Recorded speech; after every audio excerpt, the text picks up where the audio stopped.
Hi guys, it's Rick Shiels and we're going to do a longest driver of 2015.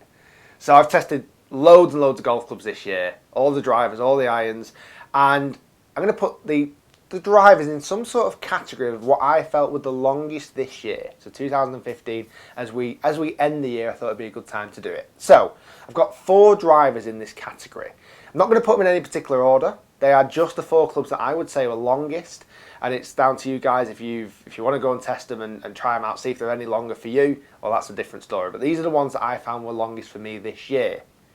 I'm going to start off with the TaylorMade R15. Now, the R15 came out in white with the 2 slidable weights, kind of a brother after the SLDR TaylorMade, which SLDR was a very long hitting club. I had that in the 430 head CC, and I had the R15 in the 430cc head as well. Absolute flying machine. The weights in the middle, when you put them right in the middle, that's when I found they hit it the furthest, lowest spin setting. I would put a pre-warner on this though. I wouldn't say it was the most forgiving. R15 was very long, but it wasn't most forgiving. And we'll see a clip just here. And it's just awesome. It feels phenomenal off the face. Oh, wow. 316 yards. Wow. 316. Less than 2,000 spin. I mean, we are now in Manchester late at night. I've stayed here because I've been so excited to show you guys what this driver does. Wow. 316. Okay, so next club that I found the longest of 2015 has to go to the Ping G30, and not just any G30 but the LS Tech, so the low spin technology version. I had this in the bag for quite a while, from about maybe January this year all the way up to maybe September time. I had the G30 LS Tech in my golf bag, had the turbulators on top, which maybe didn't make the biggest difference in the world, but I certainly found that the low spin version for the club head speed that I was producing flew an awful long way. I know the G30 as a whole family did incredibly well, but if you're looking for something distance wise, and certainly if you've got the club head speed to be able to low spin the driver and get away with it, definitely check out the Ping G30 LS Tech. And here's a little clip of me hitting it when I reviewed it back in January, I think it was.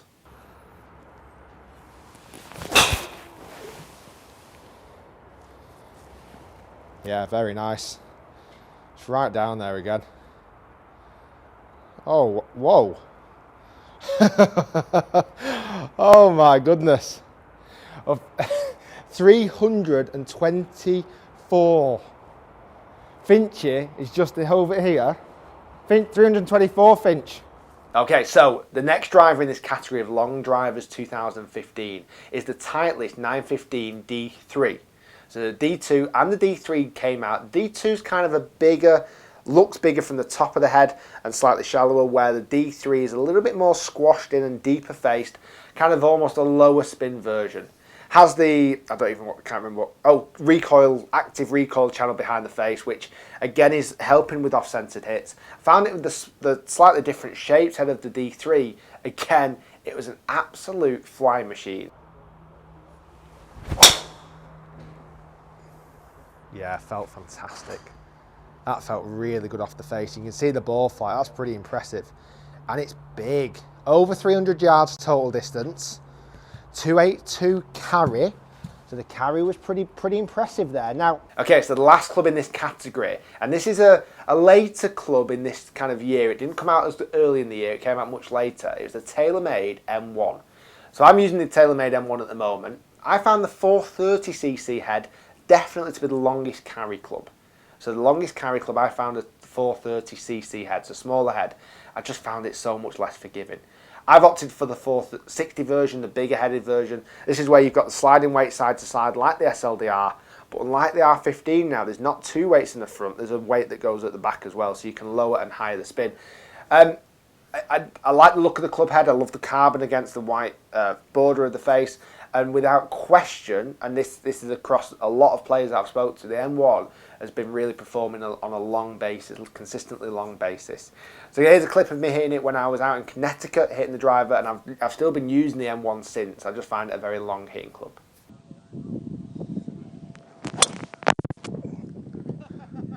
Okay, that's smashed.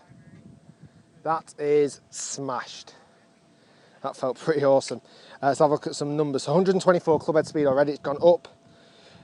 How many?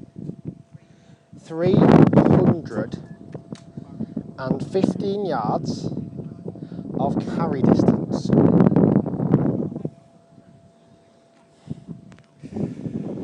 Wow. 1650 spin. Wow. I thought it was hit well. I didn't know it was hit that well. Right, good start for the smaller head. Like I say, this is the one that suits me better just because the spin numbers are lower and I can generate a little bit more speed with it.